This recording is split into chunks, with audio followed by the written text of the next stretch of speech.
Miss হবে না আপনার পছন্দের টিভি শো। দেখুন জি5 অ্যাপে একদম ফ্রি। আজ তোমাকে তোমার ফাইনাল ডিসিশন জানাতে হবে। রাজ, দয়া করে থাম। তুই এভাবে স্ত্রীর উপরে জোর জুলুম করিস না বাবা।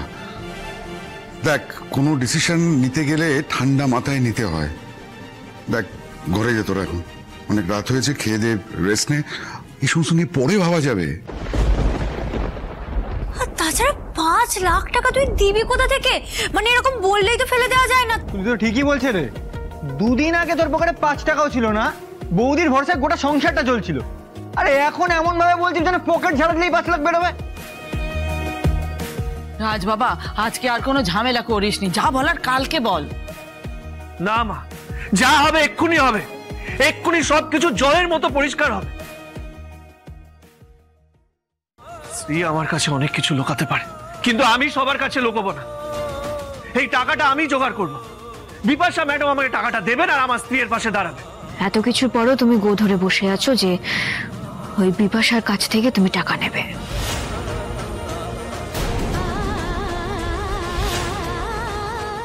মানে আমি বারবার বারণ করা সত্ত্বেও তোমার মনে হচ্ছে ওই বিপাশা ম্যাডামের কাছ থেকে সাহায্য নেওয়া উচিত। অবাক হয়ে যাচ্ছে আমি।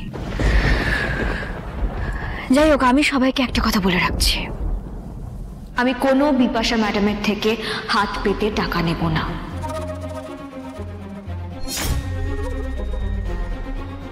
আমার কারোর সাহায্যের দরকার নেই। আমাকে একটা কথা বলে, এই 5 লাখ টাকা বিপাশা ম্যাডামের কাছে চাইলেই দেবে? হয় নাকি মা? ওদের কাছে এই টাকাটা কোনো ম্যাটারই না। আর তাছাড়া ওদের আমায় প্রয়োজন, ব্যাপারটা বোঝার চেষ্টা করো। আর আমি তো কোনো কন্ট্রাক্টে সাইন করছি না, আমি যে কোনো সময় ছাড়তে পারি, এটা ওরা জানে। বাবা, তোকে আটকে রাখার জন্য এতগুলো টাকা দেবে? আমি তো বিশ্বাস করতে পারছি না। ছাড়ো না এই সমস্ত কথা।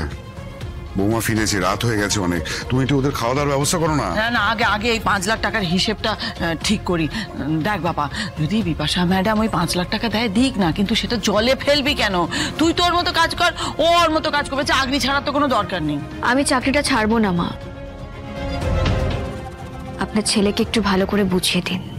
আমি কিন্তু শ্রী যেটা বলছে সেটা কিন্তু সমর্থন করছি।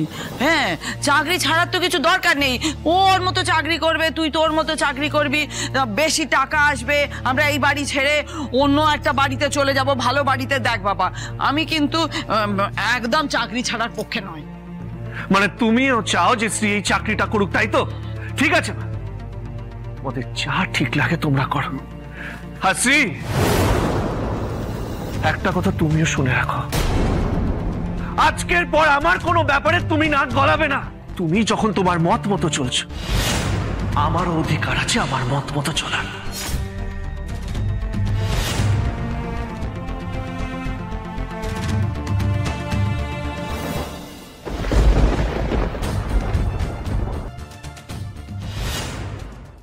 জি5 ডাউনলোড করুন আর সব এপিসোড দেখুন একদম ফ্রি।